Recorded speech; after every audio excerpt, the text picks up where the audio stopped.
General Counsel, is there a quorum? Madam Chair, you do have a quorum. Thank you.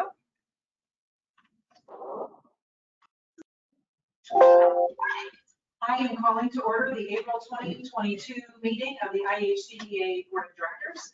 We are meeting pursuant to this board's policy for participation by members of the Ihcda Board of Directors in board meetings by simultaneous electronic communication.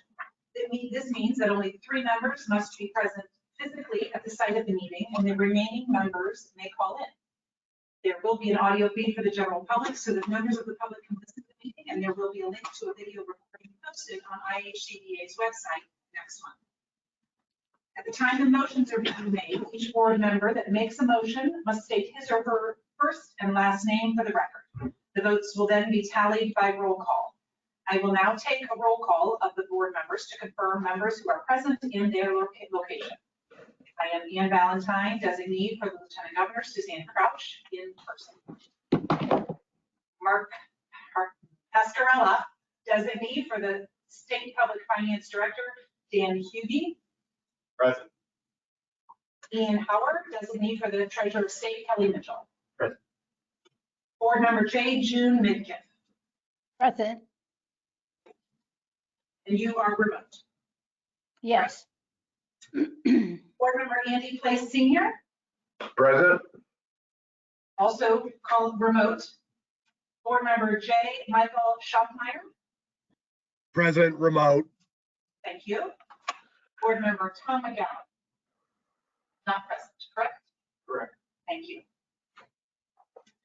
First item on the agenda is the approval of the minutes from the March 24th, 2022 board meeting. Board, do we have any questions regarding the March 24, 2022 minutes? Seeing no questions, may I have a motion to approve? Andy Place, motion for approval. Second. So we have a motion by Mark Pascarella and a second from Andy Place. Correct. Thank you. I will now take a vote by roll call. Ann Valentine, aye. Mark Pascarella, Aye. Ian Howard, Aye. J. June Midkiff, Aye. Andy Place Senior, Aye. G. Michael Schaffmeyer. Aye. Hearing no opposed, the motion passes unanimously. Now I'd like to welcome Mark Pascarella to present a recommendation regarding the 2021 Ihcda external audit. Thank you, Madam Chair. We get to start off with the exciting stuff. I guess, honestly, it's a play on the joke that audits sometimes have the most exciting thing in the world. But I have to say, as we'll see from the presentation from Ihcda, in Ihcda's case, it is not very exciting at all. Meaning there are no fireworks or problems or red flags. So I think that in this case, boring is excellent. So we're going to change up the process here a little bit. We will have Ihcda give a presentation. I think the audit committee, when we met, we felt it was important that the board actually hear from the auditors directly, as opposed to just hearing from one of the members of the audit committee. Before we do get into that, I will get into the process background. So the audit committee consists of Ann Valentine, Mark Pascarella, Tom McGowan. On April 11, 2022, we did meet with Ihcda, and we also met with Ihcda staff to discuss the results of December 31st of 2021. We also had time to spend with Ihcda on our own without staff in the room, so we could ask questions and be able to confirm the independence of Ihcda's audit results. There were no issues, I can report that. The financial statements and independent auditor's report are attached here as Exhibit A. The schedule of expenditures, technical rewards, and the independent auditor's report is attached to Exhibit B, and the management comment letter is attached as Exhibit C. At this point, I will ask for Ihcda to come up and give a presentation on the audit results. Good morning, board, and thank you for having me here today. My name is Rick Wickred. I'm a partner with Ihcda and currently serve Ihcda as the agent executive for the audit. As Mark mentioned, we were very pleased to go through the details of the audit results with the committee on April 11th. I'm going to touch on just a few highlights. We'll happy to entertain any questions, but considering the details have been reviewed by the committee, I'll keep this at a relatively high level. Ultimately, we issue 3 auditors' reports in accordance with various professional standards. The first is in accordance with the standards issued by the AICPA, and that is a clean, unmodified opinion. And as Mark mentioned, exactly what you'd want to see. There were no material departures from the financial statements in conformity with generally accepted accounting principles. Clean, unmodified, exactly what you want to see. In addition, because Ihcda participates in various federal grant programs, you're also subject to government auditing standards. Government auditing standards look at the financial statements taken as a whole, and again, this is financial statement focused, and it requires auditors to opine on compliance with laws and regulations, as well as whether there are any internal control matters related to the financial statements. Again, very pleased to report, these are clean, unmodified opinions. There were no significant deficiencies or material weaknesses reported in accordance with government auditing standards as it relates to the financial statements as a whole. Finally, our third and last auditor's report is the auditor's report in conformity with uniform guidance. This is the grant program audit. This is very grant specific. So the first two refer to financial statements taken as a whole.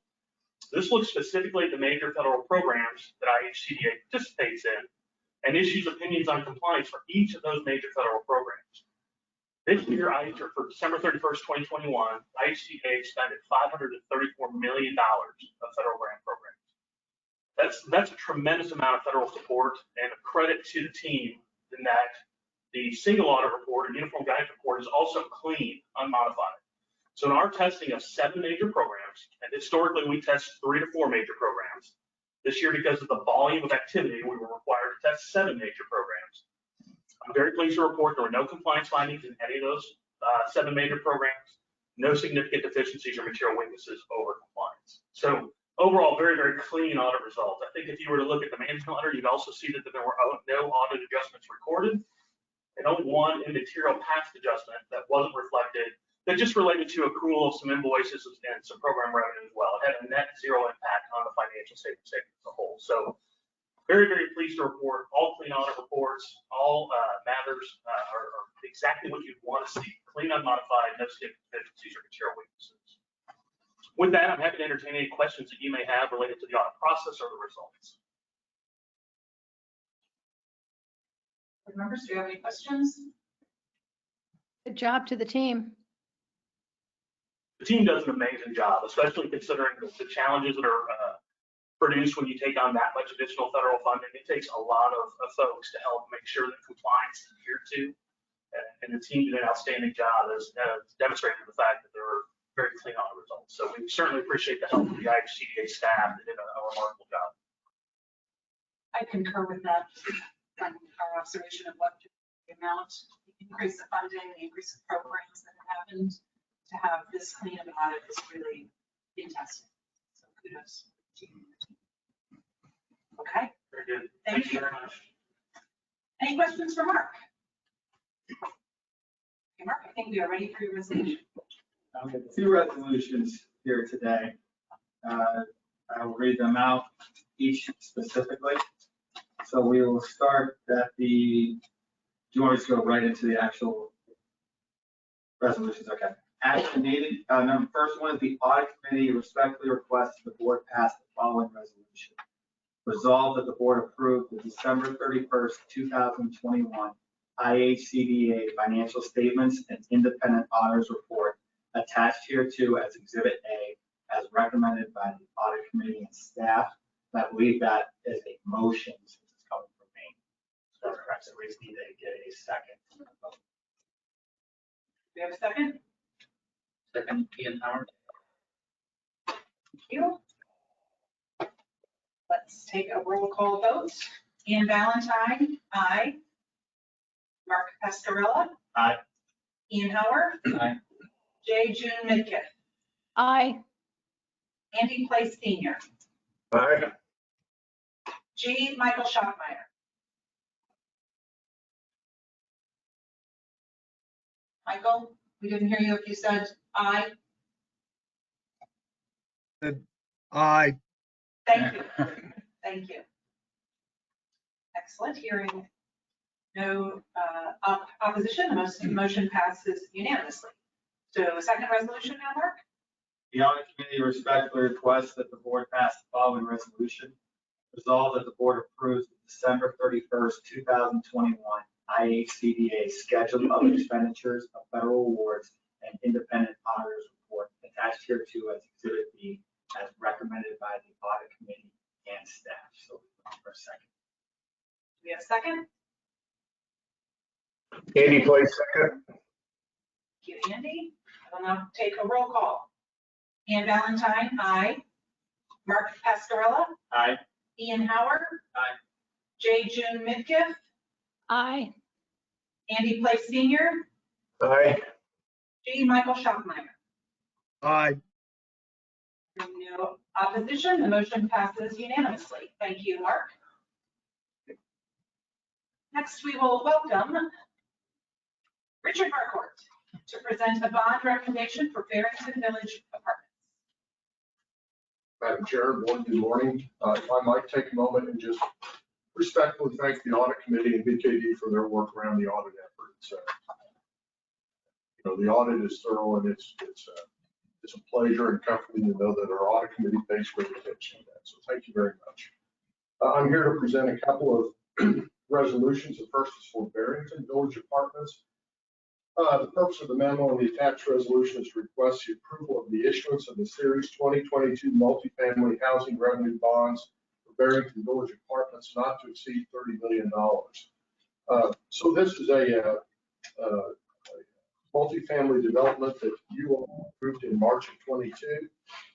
It's 172 units in the 30 to 60 AMI range here in Indianapolis. And the resolution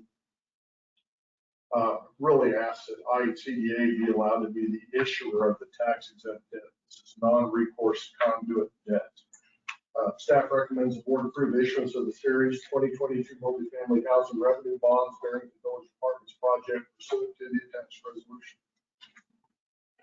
Board, do you have any questions for Richard? Nope. All right. We have a resolution before us. I will entertain a motion. June Midkiff, move to approve. I'll take the motion from June and a second from Mark. We will now take a roll call. Ann Valentine, aye. Mark Pascarella. Aye. Ian Howard. Aye. J. June Midkiff. Aye. Andy Place Senior. Aye. G. Michael Schaffmeyer. aye, Excellent. Hearing no one opposed, the motion passes unanimously. Thank you, Richard. And I think you have another bond recommendation for West Village of Avondale Meadows. I do, Madam Chair, thank you. The purpose of this memo and the attached resolution is to request the approval for the issuance of the Series 2022 multifamily housing revenue notes for the West Village at Avondale Meadows Apartments project, not to exceed $25 million, of which $22,500,000 will be tax exempt. Similar to Barrington, this is a project that the board approved in February of 22. It's 216 new units, 60% AMI multifamily, located, of course, here in Indianapolis. Staff recommends the board approve the issuance of the Series 2022 multifamily housing revenue notes, West Village at Avondale Apartments project pursuant to the attached resolution. Any questions, Richard? We have your resolution. I will entertain a motion. So moved, Mark Pascarella. Thank you, Mark. Do we have a second? second by Schaffmeyer, Thank you. We'll now take a roll. Ann Valentine, aye. Mark Pascarella. Aye. Ian Howard. Aye. J. June Midkiff. Aye. Andy Place Senior. Aye. G. Michael Schaffmeyer. aye, Hearing no one opposed, the motion passes unanimously. Thank you, Richard. Alan Rudowski now will present a recommendation regarding bond volume /4% credits, Claisenberg Tower 2. Good morning, thank you, Madam Chair, members of the board. I'm Alan Murkowski, Director of Real Estate Allocation. Here today to present Claisenberg Tower 2 bond recommendation. So Claisenberg Tower 2 is the 25th application that we received during the 2021 bond application round. This application came in December of last year. has a total development cost of just over $37.5 million, with $22,300,000 in bond value, and just under $1.6 million in tax credits annually for 10 years. This project will preserve 228 units of affordable housing. The property is being developed or rehabbed by Steel Properties 4 LLC. They're proposing to rehab this existing property in Jeffersonville. Property currently has a project-based Section 8 assistance contract for all 228 units. Scope of rehab includes exterior and interior upgrades as well as mechanical upgrades. Some highlights include a new heating system, water heaters, full appliance replacement, and accessibility upgrades. The rehab will help to ensure that Claisenberg Tower 2 remains an affordable housing option for seniors in Jeffersonville. During the round, the real estate staff reviewed it to determine that it met the qualifications of the requirements of the 2022 QIP.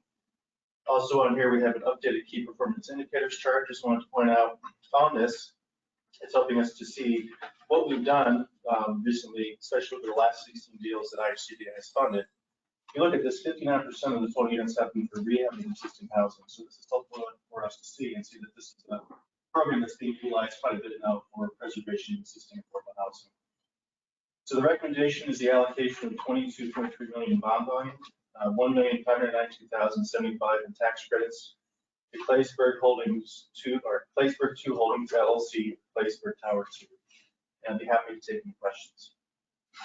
Would you have any questions for Alan?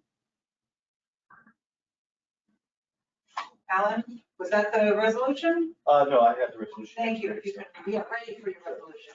Yes, staff respectfully requests that the board approve the following resolution. Resolved that the board approve awarding $22,300,000 in bond volume and $1,592,075 in annual tax credits to Claisenberg 2 Holdings LLC, the Claisenberg Tower 2, according to the terms of the 2021 AB application round as recommended by staff. Board, we have a resolution before us. I will entertain a motion. Andy Place, motion for approval. All right, we have a motion. We have a second. June Midkiff, second. June Midkiff with the second. I will now take a roll call vote. Ian Valentine, aye. Mark Pascarella. Aye. Ian Howard. Aye. J. June Midkiff. Aye. Andy Place Senior. Aye. G. Michael Shopmeyer. Aye. Thank you. Hearing no one opposed, the motion passes unanimously. Thank you. Alan will also provide the monthly update regarding the Tax Credit Assistance Program, TCAP, policy and delegated. Thank you. So this is Ihcda's monthly TCAP update pursuant to the delegated authority granted to Ihcda's Deputy Executive Director and Chief Real Estate Development Officer on September 23rd and then extended on March 24th. The following award was made earlier this month to help a tax credit deal that had experienced cost increases that was negatively impacting the deal. The development is Founders Square Senior Apartments located in Indianapolis. T&H Investments Properties LLC is a developer. It's new construction. It was awarded the maximum $500,000 TCAP loan. It was a 2021 tax credit deal. With this approval, that brings the total number of approvals to 12 since the program began last September, totaling $5,342,411 in TCAP fund. Be happy to take any questions. Seeing no questions, and this is an update. We don't need a vote. Thank you, Alan. All right, thank you. And now Peter Nelson will present a recommendation regarding bond volume /4% credits, Southern Meadows. Good morning, board. Happy to be here this morning to recommend Southern Meadows for bond volume and 4% credits. So this was the 23rd application we received and reviewed in the 2021 application round. So, it came in at the end of last year. It is a total development cost of just under $40 million, and they are requesting $32 million in bond volume and nearly $1.5 million in tax credits. So this is a project that is being proposed by the Kittle Property Group. It is the new construction of 207 units of affordable housing on the southeast side of Indianapolis. And if you're familiar with Franklin Central High School, it's just about a mile south of that, right on Southport Road. The project consists of 1 and 2 bedroom units. It will be age restricted for residents aged 55 and older. Jumping ahead a little bit, as you can see in our key performance indicators. This is the first recommendation of an age-restricted new construction property using bond volumes in the 2021 round. So we're excited to be able to recommend this today. So being an age-restricted property, it of course has some accessible units, but all of the units that are not already accessible will be made adaptable. So that will allow them, if needed, to be easily converted into accessible units with minimal disruption. So any residents who may want to stay there long term can age in place and utilize that if necessary. And this project will consist of a lot of interior and exterior amenities. So things like a clubhouse, fitness center, dog park, and outdoor covered patios. Nearby amenities near the site. This is an area that has been seen a lot of growth in the past, 5 or 10 years. So nearby, really just across the, corner across the street is a large complex that includes a Kroger grocery store, has a pharmacy, hair salon, health and wellness center, several restaurants, and a dentist office as well, all nearby. So residents can access amenities very, very easily. And of course, I mentioned Franklin Central High School being very close. If any of these residents have high school age children that they're living with them in the units. So this project was reviewed under the criteria of the 2022 quality application plan. It met all the criteria and the full amount of bond volume credits that are requested. Happy to take any questions on this project. Or do you have any questions for Peter? I think we're ready for your resolution. Ready. Staff respectfully requests the board approve the following resolution. Resolved that the board approve awarding $32 million in bond volume and $1,465,911 in annual LIHTC to Southern Meadows LP for Southern Meadows according to the terms of the 2021 AD application round as recommended by staff. Thank you, board. We have a resolution before us. I will entertain a motion. Motion for approval, Ian Howard. We have a motion. Do we have a second? Thank you. We'll now take the roll call. Ian Valentine, aye. Mark Pasquarelli. Aye. Ian Howard. Aye. J. June Midkiff. Aye. Andy Place Senior. Aye. G. Michael Schottmeyer. Aye. Hearing no one opposed, the motion passes unanimously. Peter, not Ellen, that I messed up last time. I know. And next, we'd like to welcome Emily Krauser to present a recommendation regarding the administration of low-income home energy assistance program, service territory for Clark, Floyd, and Harrison. I'm Emily Krauser. I'm the Chief Deputy Director of Programs here at IHCDA. And I'm here to talk about our recent rebid of the territory for Harrison, Clark, and Floyd counties for the Life Youth Program. In January of each year, the IHCDA program team examines our existing subgrantees and determines whether any area needs to be rebid based on factors such as meeting program benchmarks, program performance history, concerning staff or personnel changes, client feedback, and/or community feedback. Because of the flow of the program year, the program team always makes this decision in January or February to provide enough time for the RFP process to happen and a new subgrantee to be trained and ready. Which is September, October of the year. This year, IHCDA issued an RFP for the Clark, Floyd, and Harrison County territory on January 21, 2022 via our public notices website. Respondents were able to apply for all or part of that territory, and the incumbent subgrantee was eligible to apply. Responses were due on March 14th of 2022, and IHCDA received 4 responses. To review proposals, IHCDA developed a team of 5 staff members who received training on the RFP process, including training on expectations for confidentiality and ethics. The review team used consensus scoring determined together in a session led by IHCDA's Chief of Staff and Chief Operating Officer, and then made the recommendation to the board based on their scores. As you can see in the table in the board memo, there was a natural break in scoring between the top 2 agencies and the other respondents. As these top 2 scores covered the entire program area, the review team recommended that they administer the energy assistance program for the counties for which they applied, which is Trees, Inc. for Clark Floyd County, and Lincoln Hills Development Corporation. At this time, I'd like to pause and see if the board has any questions before I move on to recommendation. Any questions for Emily? I think we're ready for the resolution. Wonderful. Staff respectfully requests that the board pass the following resolution. Resolved, that the board approve the designation of Ohio Valley Opportunities, Inc. for Clark County and Lincoln Hills Development Corporation for Harrison County as the low-income home energy assistance program service provider, as recommended by staff. Board, we have a resolution before us. I will entertain a motion. Andy Place, motion for approval. Mike Schottenheimer, second. Awesome. We have a motion and a second. Thank you.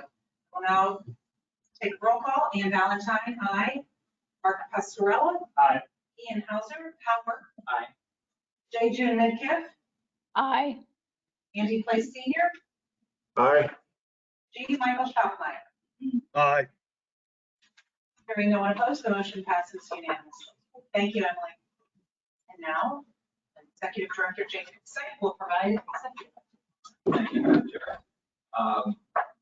April is Fair Housing Month.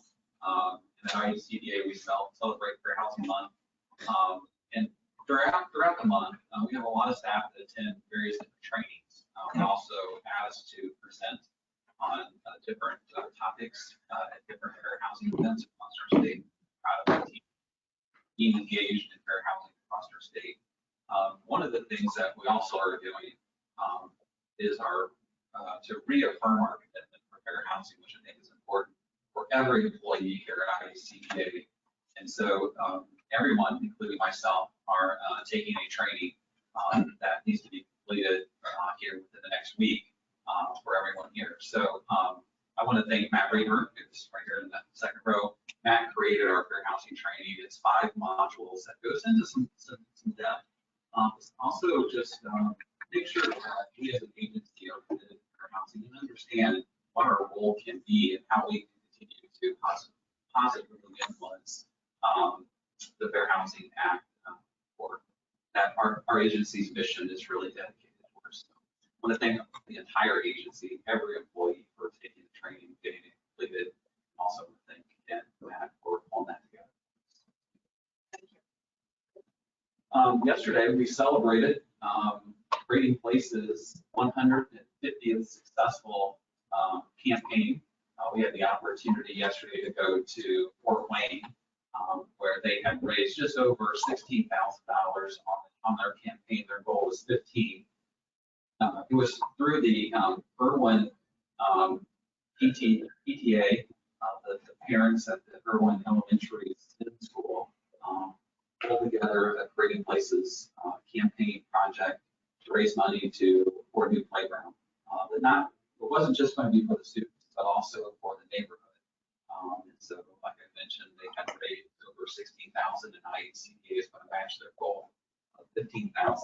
We had the opportunity yesterday to join the Rockets, which is their mascot, and Lieutenant Governor was there. We had a great time with the principal, and the students actually came out as well. And we're really excited to see the pictures of what their new playground was going to look like. They're going to be able to enjoy when they come back to school next summer. So really excited about that. Really excited that we're creating places to celebrate 150 projects that have been successful. So just a couple of other quick updates on some of our programs that we have. I mentioned last month the Indiana Homeowner Assistance Fund had launched. And as of Tuesday, we've received just over 2,700 applications.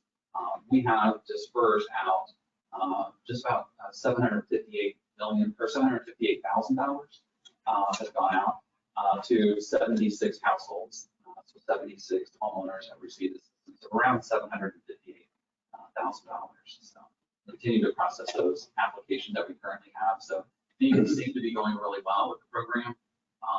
And soon here, Chris Nevels is working on a dashboard that we'll be able to post on our website so the public can see in real time some of the key performance indicators that we're measuring. I'm assuming one of those would be sort of speed to approval or time to approve them. Yeah, we do have the stages and where they are. Many of the applications do require, well, they all require us to work with the mortgage loan servicer. So that process, while You we want to get- control it. that does take us a little bit more time if we don't have a mortgage loan servicer set up and things like that. So yes, we do have that. We also have some demographic information that we'll be able to share as well. It'll be broken down by county and then by the state. So you can look at each county, some of that information, and then also look at the state level. One of the other unique indicators we're looking at is an option to use housing counselors for your application or just to help you with your budgeting.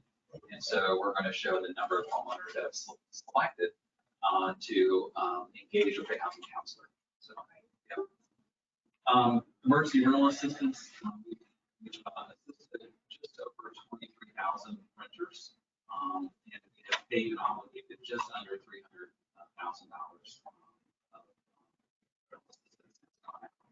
I'm sorry, just over 300 million. Jake, you're cutting out.